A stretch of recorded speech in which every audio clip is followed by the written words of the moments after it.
नमस्कार, स्वागत है आप सभी का हमारे YouTube channel today news UP पर। आप जानेंगे इस चैनल के माध्यम से उत्तर प्रदेश की तमाम छोटी एवं बड़ी खबर।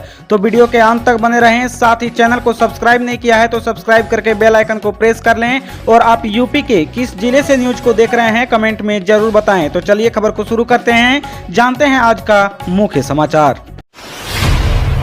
किसानों को तोहफा देने की तैयारी में सरकार, प्रस्ताव तैयार, खाते में आएगी इतनी राशि। जी हां, उत्तर प्रदेश के किसानों के लिए बड़ी खुशखबरी है। यूपी की योगी सरकार जल्द किसान सम्मान निधि की राशि बढ़ा सकती है। इसके तहत 3600 रुपये से 6000 रुपये तक देने का प्रस्ताव रखा गया है, जिसे आज 16 दिसंबर यानी गुरुवार को होने वाले कैबिनेट बैठक में रखा जा सकता है। अगर ऐसा हुआ तो 2.42 करोड़ से ज्यादा किसानों को इसका लाभ मिलेगा। वहीं आगामी चुनाव में योगी का यह फैसला मास्टर स्ट्रोक साबित हो सकता है। यूपी के 15 जिलों के स्कूलों में शुरू होने जा रहा है खास सिलेबस। जी हां, नई शिक्षा नीति के तहत अब सरकारी स्कूलों में छात्रों के लिए खुशी की पाठशाला आयोजित की जाएगी। दिल्ली के तर्ज पर यूपी में 2022-23 के पाठ्यक्रम में इसे अलग विषय के तौर पर शामिल किया जा रहा है। इसके लिए बाकायदा शिक्षकों का प्रशिक्षण भी शुरू हो चुका है। यूपी में मेरठ समेत फिलहाल 15 जिलों में ये पायलट प्रोजेक्ट के तौर पर शुरू किया जाएगा। परिषदीय स्कूलों में यह कोर्स प्राइमरी और जूनियर क्लास के छात्रों के लिए चालू होगा। इसके तहत विश्वास, ममता, स्नेह, सम्मान और कृतज्ञता जैसे संवेदनशील विषयों का जीवन में महत्व छात्रों को समझाया जाएगा। किसानों के साथ बहुओं और राज्य कर्मचारियों की बड़ी सौगात देने की तैयारी में योगी सरकार। जी हां, योगी सरकार आशा बहुओं, श्रमिकों की बड़ी सौगात देने की तैयारी में है। इसके अलावा राज्य कर्मचारियों को कैशलेस इलाज की सुविधा भी दी जाएगी।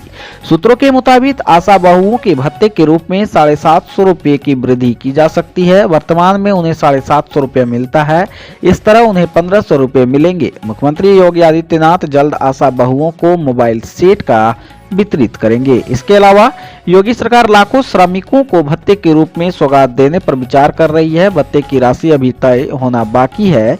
इसके अलावा मानदेय श्रमिकों को मिल सकती है। कर्मचारी कैशलेस इलाज की सुविधा देने के लिए उन्हें मुख्यमंत्री जन आरोग्य योजना में शामिल किया जा सकता है। प्रदेश किसान सम्मान निधि भी दी जा सकती है। कुशीनगर एयरपोर्ट शुरू होने से पहले ही स्थगित हुई मुंबई और कोलकाता की उड़ान, स्पाइस जेट ने बताई यह वजह। जी हां, फ्लाइट आरंभ होने से पहले ही स्थगित कर दी गई है। उड़ान भर रही विमानन कंपनी स्पाइस जेट से उड़ान सेवा 26 मार्च तक स्थगित की है। कंपनी ने दोनों फ्लाइट्स में टिकटों की बुकिंग निरस्त कर दी है। इस एयरपोर्ट से कोलकाता के लिए 16 से और मुंबई के लिए 18 दिसंबर से उड़ान शुरू होनी थी।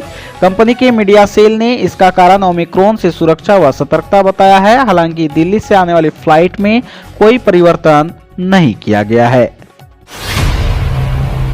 रिंग रोड निकलने वाले गांवों में नहीं बदलेगा भू उपयोग, डीएम ने लगाई रोक। जी हां, रिंग रोड के प्रस्तावित अलाइनमेंट वाले गांवों में अब भू उपयोग परिवर्तन नहीं होगा। अगर किसी का भू उपयोग परिवर्तित करना है तो NHAI की एनओसी लेना होगा। डीएम ने फिलहाल रोक लगा दी है। अब एसडीएम को पत्र भेजकर भू उपयोग परिवर्तित न करने की हिदायत दी जाएगी। सड़ेंची से मंदना के बीच में रिंग रोड करीब 57 गाँव के बीच से होकर गुजरती है। इन गाँवों की जमीन को NHAI को अधिग्रहित करना है। इसके बावजूद इन गांवों में भूउपयोग परिवर्तित तो हो रहा है। इससे आगे चलकर अधिग्रहण के दौरान दिक्कत हो सकती है। इसको लेकर डीएम ने रिव्यू किया तो जानकारी हुई। जिला अधिकारी विशाखा जी ने बताया कि रिंग का अलाइनमेंट प्रस्तावित है, इसलिए वहां पर भू उपयोग बदलना ठीक नहीं है। अगर जरूरी है तो एसडीएम को जानकारी करनी होगी। इसके लिए एसडीएम को पत्र जारी करके निर्देश दिए जाएंगे। बिना NHAI की अनुमति के कोई भी भू उपयोग परिवर्तित नहीं किया जाएगा। आज और कल बैंक कर्मियों की हड़ताल। जी हां, बैंकों में आज 16 और 17 दिसंबर बैंक कर्मी हड़ताल पर रहेंगे। उन्होंने बीते महीने ही हड़ताल की चेतावनी दी थी। इसके बाद शनिवार को बैंक खुलेंगे और अगले दिन रविवार को अवकाश की वजह से फिर बंद रहेंगे, लिहाजा आपको कार्य में परेशानी हो सकती है। दरअसल बैंकों के निजीकरण की प्रस्तावित नीति से बैंक कर्मी नाराज हैं और इसको लेकर विरोध कर रहे हैं। बीते एक हफ्ते में 2 बार विरोध प्रदर्शन कर चुके हैं। कल शाम को भी अरेरा हिल्स क्षेत्र में हड़ताल से एक दिन पूर्व सांकेतिक विरोध दर्ज कराया गया। प्रदेश में यह विरोध प्रदर्शन United forum of bank unions की तरफ से किया जाएगा। मोदी सरकार ने बढ़ाई PMKSY स्कीम की डेडलाइन, 22 लाख किसानों को होगा फायदा। जी हां, देश के लाखों किसानों के लिए केंद्र सरकार ने एक बड़ा फैसला लिया है। दरअसल केंद्रीय मंत्रिमंडल ने प्रधानमंत्री कृषि सिंचाई योजना को वर्ष 2021 से 5 वर्ष बढ़ाकर वर्ष 2026 तक करने का प्रस्ताव को मंजूरी दे दी है। इस फैसले से 22 लाख किसानों को फायदे की उम्मीद है। इस पर कुल लागत 93,068 करोड़ रुपए आने का अनुमान है।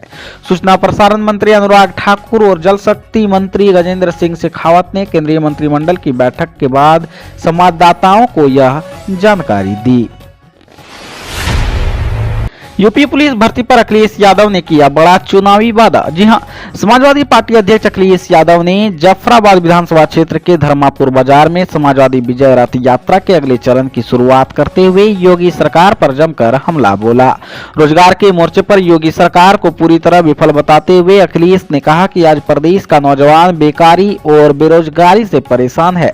नौजवान के साथ मिलकर 2022 में सरकार बनाने के बाद उनके चेहरे पर मुस्कुराहट लाने का काम समाजवादी पार्टी करेगी। इस डबल इंजन की सरकार को हटाने का काम युवाओं को करना है। यूपी का नौजवान बदलाव चाहता है। किसानों के लिए विशेष आईडी बनाने की तैयारी में केंद्र कृषि मंत्री तोमर ने दी जानकारी। जी हां, केंद्र सरकार देश के प्रदेश के लिए एक विशेष पहचान कार्ड बनाने की प्रक्रिया में है। यह जानकारी केंद्रीय कृषि मंत्री नरेंद्र सिंह तोमर ने लोकसभा में दी। उन्होंने एक लिखित उत्तर में कहा, यह विशेष आईडी किसानों को उन सभी कृषि योजनाओं से जोड़ेगी जिसका लाभ उन्होंने उठाया है। तोमर ने इस दौरान इस आईडी के कुछ अन्य फायदे भी गिनाए। उन्होंने कहा कि इससे eKYF के जरिए किसान की पहचान में मदद मिलेगी। इससे विभिन्न योजनाओं के तहत मिलने वाले लाभों के लिए विभिन्न विभागों में बार बार दस्तावेज जमा करने की समस्याओं से भी छुटकारा मिल सकेगा।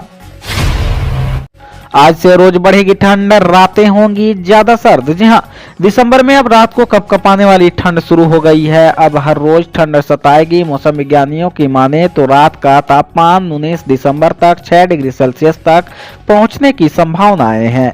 ठंड से ज्यादा सावधान रहने की जरूरत है और मौसम में गलन बढ़ने से ठिठुरन बढ़ेगी। राहत की बात यह है कि अभी दिन में मौसम साफ रहेगा। सुबह धुंध के कारण सूरज 1 घंटा तक देर से निकल सकता है, लेकिन इसके बाद पूरा दिन साफ रहने की संभावनाएं मौसम विशेषज्ञ जता रहे हैं। वहीं ठंड बढ़ने से सुबह की सैर पर निकलने वालों की संख्या भी कम हो गई है।